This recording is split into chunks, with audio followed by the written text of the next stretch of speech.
While the new age Indian businesses today are at the forefront of innovations, the need to innovate for sustainability has increased too. For our next session, we are going to deep dive into the need and urgency of building responsible businesses.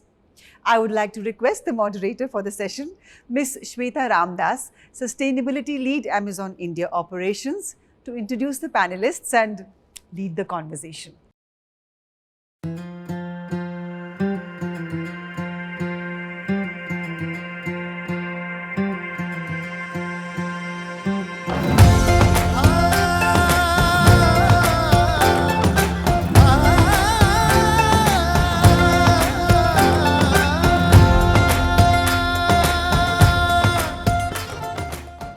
Hello everyone and welcome to Amazon Sambhav 2022.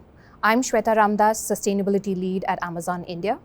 Today I'm excited to bring you an interesting panel discussion on the topic of building responsible businesses of the future and how enterprises can drive sustainability agenda through innovation and collaboration. We have an esteemed panel of distinguished guests joining us for the discussion today. To start off, I'd like to welcome Dr. Vibha Dhawan, Director General at TERI. TERI, India's leading think tank on energy, environment and sustainable development, is helping usher in transitions to a cleaner and sustainable future through the conservation and efficient use of resources.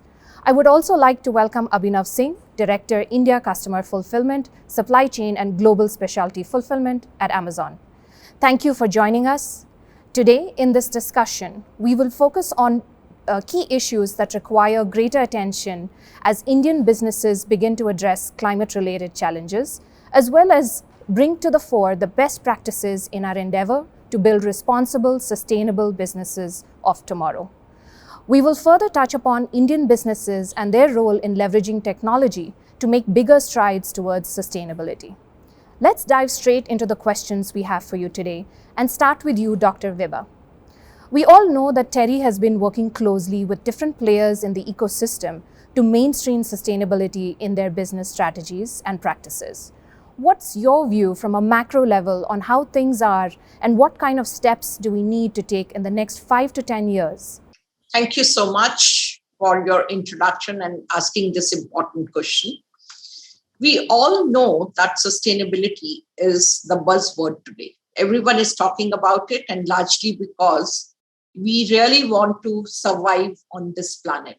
And the way things are, we are convinced that this is not the sustainable way of either development or consumption, the way we are doing it today. In fact, the COVID-19 pandemic, it has served to place India's sustainability issues under a magnifying lens. With the market becoming more sensitive to sustainability concerns, and the observable positive impact on brand value that environmentally responsible firms enjoy, the writing is on the wall. The businesses ignoring sustainability perhaps are putting their own businesses at risk.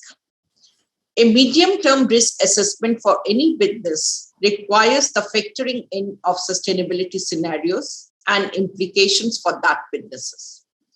Fortunately, Indian businesses are increasingly recognizing the importance of sustainability, and therefore they are ensuring that sustainability gets engraved in their DNA, and they work towards achieving sustainability for the long run. And that's also very clear what our Honorable Prime Minister committed at Glasgow. Because what if Prime Minister is giving a sort of promise that will be net zero by 2070 and role of renewables in years to come, which is going to increase. It is showing that what is today a sort of that companies on their own are doing it, but tomorrow maybe it will become mandatory. It will no longer be voluntary. The other thing is that we really have to look into what is happening at the global level as well. ESG, which was not even heard of a few years back, that is environmental sustainability, that governance, that one is looking at the company level. And those companies, their indices are performing much better in the international market as well compared to S&P Global Market Intelligence data. So it is showing that it is also the consumer who is looking forward to the products which are made by a globally or a company which is concentrating more on sustainable development. I'll also like to draw your attention to that companies that take care of social performance, they also reflect better in their financial problem and creating long-term value for the stakeholders. One good example which comes from India, that is of Jain Irrigations. You all must have heard they are leaders in supplying irrigation systems, but they integrated everything. Their first thing was, how do we give the superior quality planting material? And their biggest producer of tissue culture propagated banana plants. Why they are doing better than other companies? Because they just don't sell tissue culture propagated plants. They give the entire package. It is how to irrigate. What kind of fertilizers? If there is a disease, their team will go and work them. And thereafter, they'll buy the produce from those farmers. So it becomes the entire value chain where farmer is willing to make an investment. So once they are becoming more sensitive towards water utilization by making use of drip irrigation, it is they are conserving the natural resource water, which will remain available for those very farmers for a long time to come. The other is fertilizers are given. Again, I'll say it is an expensive input for agriculture, will only be given when the plant requires it and in the right dose. Farmers are able to afford this because they know they will get X amount of money once their produce is ready. Jain Irrigation is even exporting those bananas, and therefore they are getting right value for the farmer. So it's a win-win situation. But then they have taken into consideration the most important stakeholder, farmer, how he will get economically benefited and in a way, socially, what the responsibility of the company is. The other example which I would like to bring to your notice, that is regarding the LED bulbs. Again, that's something like, if you remember, 5 years back, we were reluctant even to, or rather it will be which light we use maximum and we'll change that with LED because that was very expensive. But then there was will from the government and therefore they started subsidizing it. That subsidy was for a very short period because thereafter it was in a way savings from the large scale production. And today I think they have taken over the entire market. So that is what, if we really want to do, we can achieve results the way we want them. Your words couldn't be truer, Dr. Vibha. Thanks for sharing that. Coming back to you, Abhinav, a lot has changed over the last 2 years due to the pandemic. Do you think the pandemic has also changed the approach towards addressing societal shifts and meeting sustainable development goals? Dr. Vibha put it very succinctly when she said that businesses ignoring sustainability are putting their own business at risk, and also that customers care about it and businesses looking to create long-term value can't ignore sustainability. At Amazon, we've been committed to sustainability for a while now. In September 2019, we became the first signatory to the Climate Pledge, through which we committed to meet the goals of the Paris Accord 10 years ahead of the timeline of 2050. So by 2040, we aim to become net carbon zero. We didn't want to do it alone. We can't do it alone.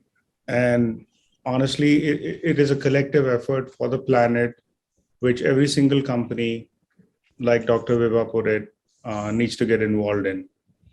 And hence, we are driving more participation to the Climate Pledge. And today, we have more than 300 companies, 313 to be precise, who signed on to the Climate Pledge. These are companies like PepsiCo, Visa, Procter & Gamble, Verizon, Siemens, and others. These companies collectively have upwards of 1.8 trillion in revenues, 7 million employees across 21 countries. So the impact of the climate pledge is reaching millions and millions of people across the world. What we intend to do with them is fairly simple from the structure perspective. Measure the greenhouse gas emissions that we have in our operations across these companies, implement decarbonization strategies, and neutralize any remaining emissions with additional quantifiable, real, permanent, and social beneficial changes. This will involve not just adopting technologies which are available and readily in place to adopt, but also inventing and innovating new technologies so that we make it viable for the businesses in the long run. This will run the full gamut of transportation, packaging, solar, wind, and all other sources of renewable energy. So the Amazon commitment to the climate pledge and our working with companies across the world to make it happen is something that's really important to us. Thank you, Abhinav. Very pertinent points across both the environmental and the social lens that Amazon adopts. Moving on to you, Dr. Vibha. Recently, TERI organized its 21st edition of the World Sustainable Development Summit. What were the key takeaways from the summit that Indian businesses must implement? How can they ensure a sustainable and equitable future by collaborating with global leaders, government stakeholders, and youth to deliberate on the modus operandi required for equitable responses to enhance planetary resilience? Thanks, Abhinav, because in a way, Amazon is one of the few companies where you are reaching practically every Indian, or I'll say large number of stakeholders across the globe. And therefore, people will value what is being followed by Amazon. And perhaps in years to come, they are also going to look into, are they working in a sustainable way? So like other companies, you will also have to be extra careful because for you, it is every citizen kind of a thing. And thanks for asking me this question because we are very proud of our annual event, World Sustainable Development Summit, which initially started at Delhi Sustainable Development Summit 22 years back. So this is an important summit in which we try to bring stakeholders from across the globe. And when I say stakeholders, I'll say we are very sensitive in terms of participation. There should be participation from women and policymakers, those who are very good in academics, policymaker definitely because they are the ones who are going to influence the policy, youth, financial institutions, and practically from all the countries. Last year also, it was over 33 countries who participated in this summit. And we also give sustainability award during this summit. So we choose one of the leaders who had demonstrated sustainability at a very high scale. So it is, I should say, it is only track 2 event, perhaps globally at this scale, which is held apart from after COP26, because it is more of action-oriented. And this year we had also launched another program, and that is Act for Earth. We also believe very firmly that the future of climate change or the actions is youth. And therefore, they should, first of all, understand and participate in suggesting us actions. This particular edition, and of course, it's the Prime Minister also inaugurated it last year, but this year also it was inaugurated by our Honorable Prime Minister. And I was very happy when he called upon TERI as a premium think tank to continue building knowledge in this discourse. I'm proud to say that this particular summit had followed its tradition in the past. And basically, we came across this 3 days of discussion. We and our partners across the globe exhibited how investments, actions, partnerships, and policies are shaping the 2030 agenda and vision to achieve the gift of 5 elixirs, Panchrita. And this is basically like, if I say that when you say what came out of the summit, I'll say it is again that we have already lost much of the precious time. The urgency for climate action should not take a backseat. And while we are witnessing heat waves, floods, extreme storms in different parts of the world, and pandemic also to some, I won't say it is due to climate change, but somewhere it has also shown us a way, or told us, first of all, we have only one planet to live in. And whatever happens in other parts of the world is going to have direct impact on you. And it's not just the pandemic. We are now also seeing impact of Ukraine-USSR war on each one of us. So I'll say the world is perhaps now coming together. And they are looking at building more resilient economies. We are getting better prepared than before. And perhaps the end of pandemic, we are again seeing that while we are saying fourth wave, we are also looking at that we are better prepared. We don't have to enter into lockdown and so on. But also it is that we have to act as one world.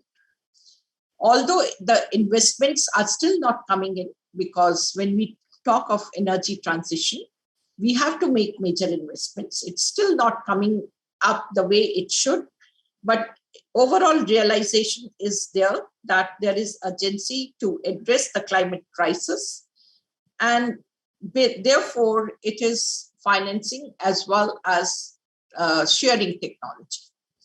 I'll just like to add one more thing. When we are talking of inclusive growth, it is not just sharing of technologies. It is developing technology together. One shoe doesn't fit all.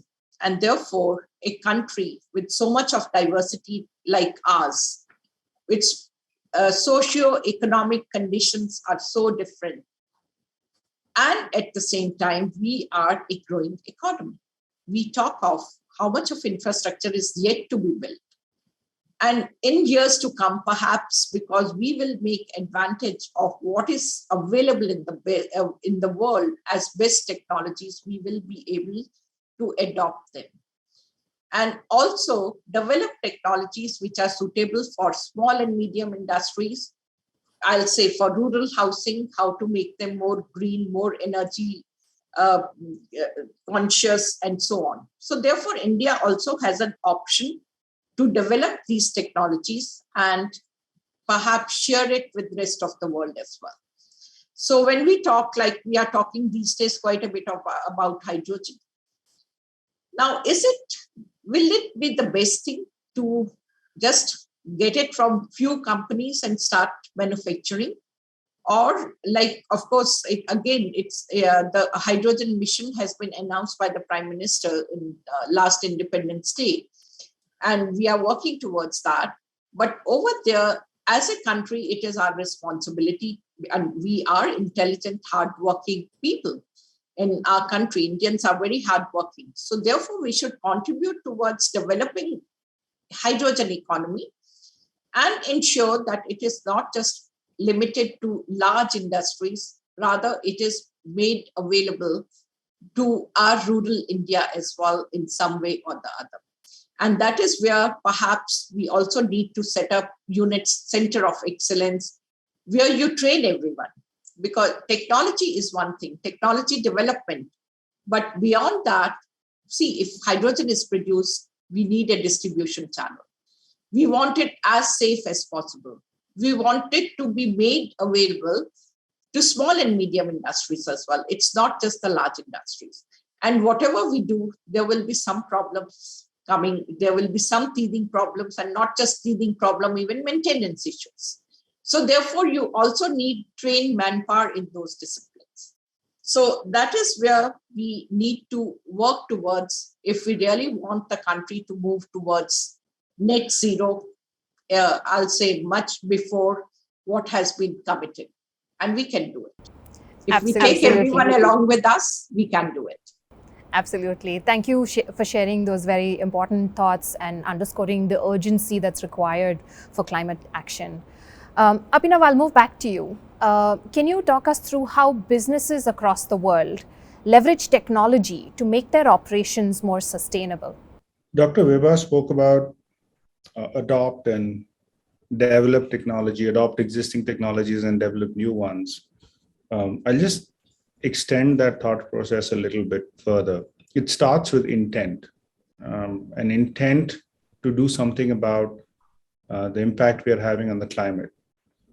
And then look around to see that there are technologies that already exist, which will help us significantly shrink the carbon footprint that we have in the world. Let's talk about operations facilities, climate control, using motion sensitive lights, using technologies to auto close doors. All of these technologies exist today.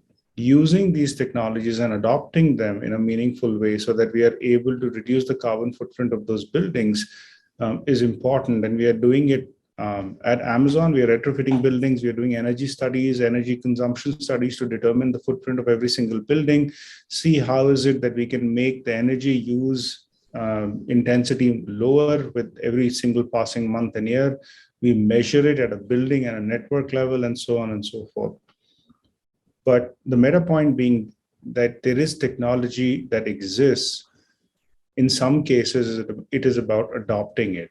And then, of course, there would be invention from an energy use perspective. How do we make solar more affordable? How do we make the wind energy in such a way that you're able to consume it through the year in different parts of the world, which do not have that kind of wind throughout the year? So there will be some invention that is needed, but more than that, intended in adoption is important. If we talk about transportation, Dr. Vibha spoke about hydrogen as a fuel. That is certainly the fuel of the future from what we know now. But there is enough and more electric vehicle adoption, which is possible in today's scenario. We spoke about 10,000 EVs in India by 2025. We've made a commitment of 100,000 EVs in our global markets by 2030, and we are moving towards that goal. Similarly, using fuels which are more energy efficient in air. So we use green fuels in our Amazon Air business. Also in moving to rail, which is from a carbon emission perspective, a better option. In India, we have partnered with Indian Railways, and a significant percentage of our customer shipments today travel by rail. That again is an example of adoption rather than invention. If you think about packaging, it's about using machine learning and artificial intelligence to optimize package size so that you're not wasting packaging when it reaches the customer. Understanding which shipments can go without packaging because they will not get damaged from our fulfillment centers on the way to the customer. And we're investing significantly in this and doing primary research ourselves. We have packaging test labs in quite a few of our fulfillment centers where we test new packaging designs and invent them with manufacturers based out of here in India, where we are then able to use those innovations. A very simple innovation, we use paper tapes. We do not use plastic tapes to seal our packages. That's something which has a significant reduction from a climate perspective and required a lot of invention. Just to give you a sense, the adhesiveness to make sure that it's as effective as a plastic tape has to be 25 times that of the plastic tape. That required investment and invention. But moving to a more optimized packaging size and design would be adoption of an existing technology like machine learning. And finally, from an invention perspective, we are investing. We have a climate pledge fund, which is $2 billion. And we are investing in companies across the world, which are committed to making a change and dent in the climate crisis. In India, one of the examples is Ion Energy. It's an Indian startup which develops software to improve the life and performance of lithium-ion batteries, which will help power electric vehicles and make them more efficient.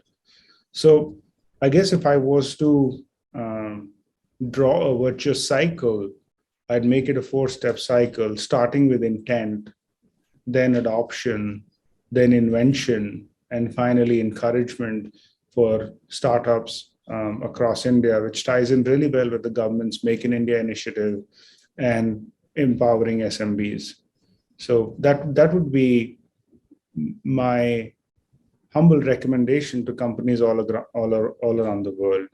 Develop an intent, declare that intent, adopt existing technologies, invent on your own and partner, and finally encourage small and medium enterprises as they'd like to invent on your behalf.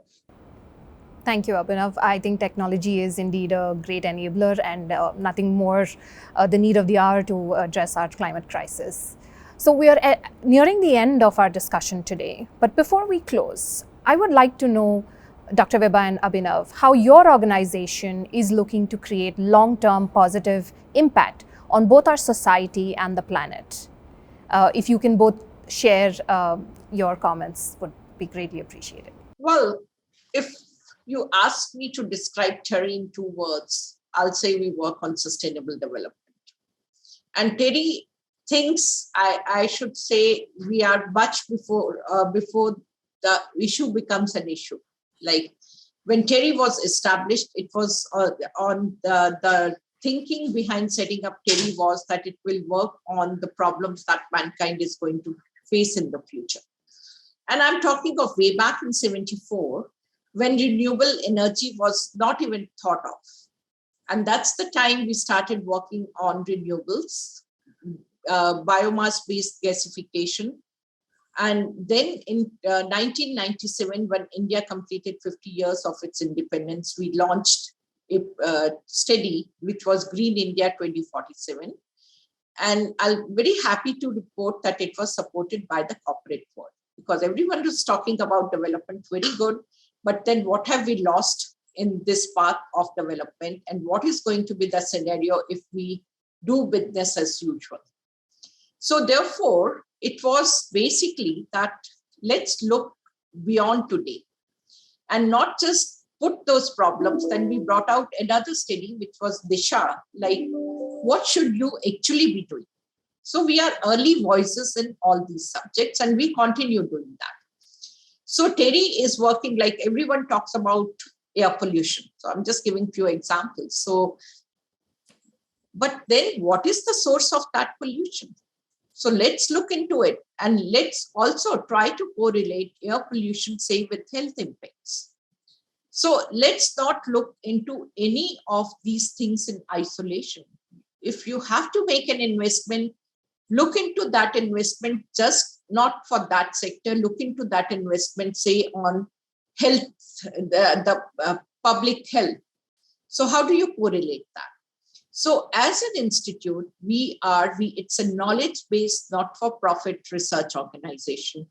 And we actually are working across the board. It is that as an institute also, it is not that we look into any project in isolation, we look into the total impact. We also look into that if you have to adopt new technologies, which might perhaps sound to be expensive today, but then how they are going to benefit society as a whole. Just giving you one example from agriculture, if you talk of precision agriculture, it will be that, okay, sprinkler, subsoil irrigation, these are expensive. But what are you saving? A resource which you can't generate, water. You look into, like TERI is working on nanoparticles, nanofertilizers. So how do you save? It is not just the saving to the farmer. It is that the huge subsidy that government is offering on urea, so that gets reduced. Your transportation cost, because it is not even 1/100 of the volume that you have to take to the farmer. So your entire transportation emissions, they get reduced. And then now there are technologies. Use drones to spray that. So what is going to be the expense? So therefore, as an institute, we try to provide the ultimate solution to a particular problem. And Abhinav just mentioned about Amazon and steps taken by them for green buildings. So TERI also has the Greha Council, which is committed towards ranking of buildings, five star, 4-star. And it's not just the design of the building. Now we are getting into the next phase of it, and that is sustainable building material. So, and we also have a university, so we have youngsters. We also have a program of youth, so we go to even school children, college children, and sensitize them about, first of all, their carbon footprint and what they can do for the society. So we are working at different levels and with different kinds of organizations. We are researching, we are into consultancy, we are into implementation, not just in India, also to the neighboring countries. So it's a very vibrant organization, which in a way is committed to the cause that we need, or rather we need to survive. So if humans have to survive on this planet, they cannot ignore all the issues related to climate change and so on. Thank you, Dr. Vibha. Thank you for continuing to be the knowledge hub for our nation. Abhinav, over to you. Any last comments from you? At Amazon, we realize and take seriously our responsibility towards the climate. We recognize that success and scale brings broad responsibility, and that our actions have an impact much larger than our own small world. It has an impact on the ecosystem that we inhabit, and we take that responsibility very seriously. We spoke about initiatives we've taken within our supply chain and operations. We also do, taking a cue from what Dr. Vibha was mentioning around education and empowerment, we also do a lot of work in educating and empowering our associates, the communities in which we operate, the importance of sustainability. We celebrate the World Earth Day in a very meaningful way across our operations all across the world. We make sure that we also had an initiative where we switched off our lights all across our operating buildings in India for an hour, and that saved a significant amount of energy. Those are small initiatives, but go a long way in building a culture of appreciating sustainability and educating the youth of tomorrow. In terms of specific steps, we continue to march down the path of building more sustainable buildings, making our transportation greener through electrification, and also experimenting with cleaner fuels, working with railways and other organizations which would be a much more greener way of transportation, inventing when it comes to packaging. This is invention not just from the perspective of machine learning and AI to optimize packaging sizes, but also inventing with local manufacturers the kind of packages that we develop, so that we can encourage local manufacturing and as well as make our packages more sustainable and reach the customer safely. And finally, focusing on the circular economy, which is to create more value than we consume, really, by recycling a lot more than we actually consume as an organization. And you know about the climate pledge, where we ourselves are encouraging companies all over the world to come join us in this journey of accelerating the world's move towards a net zero carbon environment. Thank you, Abhinav. Thank you for continuing to champion the cause for Amazon and for creating the impact on our climate. With that, we have come to the end of this panel discussion.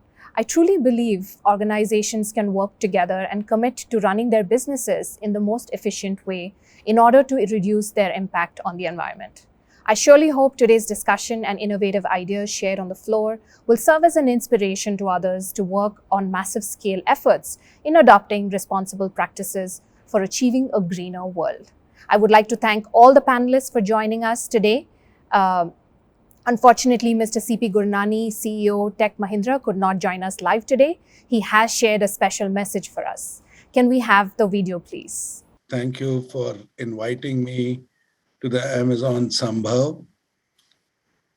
I think all of us do realize that the environmental risk, especially the devastating effects of climate change, have become real, they've become significant, and they are no longer just a physical upheaval. They could create economic impact. They could have a consequences on the business, on the countries, and the society. Natural catastrophes and extreme weather events pose a threat to operations continuity, social stability, failure of critical infrastructure. And if you put all this into a mathematical equation, it literally translates into a financial crisis. I think there is an opportunity for most of us in corporate to come together and try and reverse the impact, that we can commit to preserving our planet's natural resources. We all can take a pledge to adopt a net zero strategy.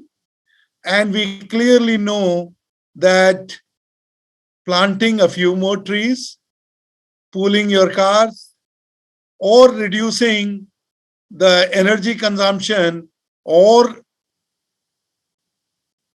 adopting different alternate energies, I think we can reverse. So there is an opportunity for the corporate to avoid this crisis. From my perspective at Tech Mahindra, being a people's organization, 95 countries, 150,000 people, I can only say that my biggest achievement in life is that my young employees came back and they said they want to be energy efficient. They want to use solar energy. They want to use wind energy. They want to harness every drop of water. So clearly, it is not about Tech Mahindra, it is about the associates at Tech Mahindra. And my request is that as long as we treat this problem as a human one, we realize that the people in the company are the catalysts, and that whether we come together as individuals or, in Delhi, when my children were growing up, I remember the Delhi, the menace used to be the crackers during Diwali. Till my children came back and said they are not going to spend that money on crackers. Can they get the money? And I think that is the day, at least the Delhi bursting of crackers and the pollution reduced dramatically. And I think the more we can bring people into green and clean initiatives, the more successful we will be. And that is the reason why Tech Mahindra has been successful. We have put solar energy management platforms, digital energy efficiency platforms. We have looked at drone-based solutions. We have looked at advised our customers on sustainable manufacturing. We have looked at waste optimization. We have even gone ahead and told our clients that when you migrate to cloud, you save minimum 27% energy. So I can only say what my colleague started has now become a movement, and it has got a life of its own. I think all of us first need to be educated. We need to be educated that we need to make our homes sustainable. We need to make our workplace sustainable. We have to take into account that this is a problem which a policymaker can help you solve, but he will not be the one who will execute on it. He can give you a concession to buy an electric vehicle, but he cannot buy an electric vehicle for you. So sustainability management has to come from within, and it will start from education. Similarly, digital technologies, new age solutions, uh, intelligent sensors, AI-based platforms, measuring carbon credit and building those platforms which are, more transparent and accurate, because sustainability is an immediate issue. It's also a long-term issue, and we need to be persistent. It is not only about what you do inside your house, it is also what you do outside your house. It's not only what you do in your corporate, how you measure the impact on the ecosystem. It's no longer about a bar of soap. It is also about the chemicals. It is also about not about just the paper being printed on both sides. It is about how many forests have you cut. This is where I think the industry has to evolve their own codes, a strong governance, clear policy directions on renewable energy, single-use plastics, or looking at every player in the value chain. So the only way it will work is not only we become disciplined, we make the whole classroom disciplined.